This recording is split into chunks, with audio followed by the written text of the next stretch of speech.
હકીકત એવી છે કે રાજકોટ શહેરનો જે દૈનિક કચરો જે 700 ટન જે નીકળે છે એ નાકરાવાડી ખાતે municipal solid waste dumping site છે ત્યાં ડમ્પ કરવામાં આવે છે અને ત્યાં એકચ્યુઅલી MSW રૂલ્સ પ્રમાણે ત્યાં પ્રોસેસિંગ થવું જરૂરી છે જે વર્ષ 2013થી પ્રોસેસિંગની કામગીરી બંધ છે.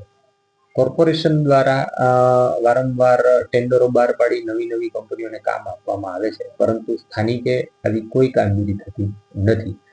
તેને લઈ આજુબાજુના વિસ્તારમાં પર્યાવરણના પ્રશ્નો બહુ મોટે પાયે ઊભા થયા છે. ત્યાંના જળ, જમીન અને જે પાણી છે એ બધું પ્રદૂષિત થયું છે અને તે બાબતે ગ્રામજનો અને અમે છેલ્લા 10 વર્ષથી સતત કોર્પોરેશનની સામે લડત ચલાવી રહ્યા છીએ. જે સંબંધે મારા દ્વારા નેશનલ ગ્રીન ટ્રિબ્યુનલમાં એક પિટિશન ફાઇલ કરવામાં આવેલી હતી, એક ફરિયાદ દાખલ કરવામાં આવેલી હતી કે ભાઈ જે પર્યાવરણને નુકસાન થઈ રહ્યું છે એ બાબતે રાજકોટ મ્યુનિસિપલ કોર્પોરેશન પાસે એન્વાયરમેન્ટ ડેમેજ કમ્પેન્સેશન વસૂલ કરવામાં આવે અને તે બાબતે હિયરિંગ ચાલી રહ્યું છે, જેમાં ભૂતકાળમાં રાજકોટ મહાનગરપાલિકા દ્વારા એવું એફિડેવિટ ફાઇલ કરવામાં આવેલું હતું કે સ્થાનિકે 10 લાખ ટન કચરો છે, પણ ખરી હકીકતે 2013થી પ્રોસેસિંગ પ્લાન્ટ બંધ છે, એટલે નિયર અબાઉટ ત્યાં સ્થાનિકે 22 લાખ ટન જેવો કચરો જે તે વખતે હતો કે જ્યાં પ્રોસેસિંગ નહોતું થયું.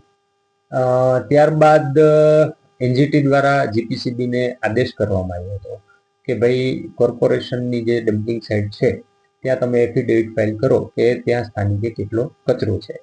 જે છેલ્લું હિયરિંગ થયું તેમાં ગુજરાત પોલ્યુશન કંટ્રોલ બોર્ડ દ્વારા એવું કહેવામાં આવ્યું કે ત્યાં સ્થાનિકે 7.5 લાખ ટન કચરો હજી પડેલો છે, એટલે એનું કેલ્ક્યુલેશન કરતા અંદાજે 22.5 કરોડ રૂપિયા જેવું જે નુકસાન જે છે એ થઈ રહ્યું છે એવું રેકોર્ડ ઉપર આવ્યું. NGTનો હજી ડિટેલ ઓર્ડર બાકી છે, પણ નેશનલ ગ્રીન ટ્રિબ્યુનલ દ્વારા ડિટેલ આદેશ આવશે ત્યારબાદ કોર્પોરેશનને ભરવાના થશે. પછી કોર્પોરેશન રાજ્ય સરકાર પાસેથી માગણી કરે છે, પછી રાજ્ય સરકાર ભરે છે કે કેમ એ હવે આગળ સમય જતા ખ્યાલ આવે. જેમ રાજકોટ શહેરને સ્વચ્છ રાખવાની ખેવના રાજકોટ મહાનગરપાલિકા કરે છે, તેમ અમે સ્થાનિકો પણ એવું ઈચ્છીએ કે જે ગામ આખા રાજકોટ શહેરનો કચરો સાચવે છે તો એની જવાબદારી રાજકોટ મહાનગરપાલિકાને છે સાફ રાખવાની. આજુબાજુના સરાઉન્ડિંગ ઇસ્યુ જે ઊભા થયા છે એ બાબતે કોઈ તકેદારી કોર્પોરેશન દ્વારા રાખવામાં આવતી નથી.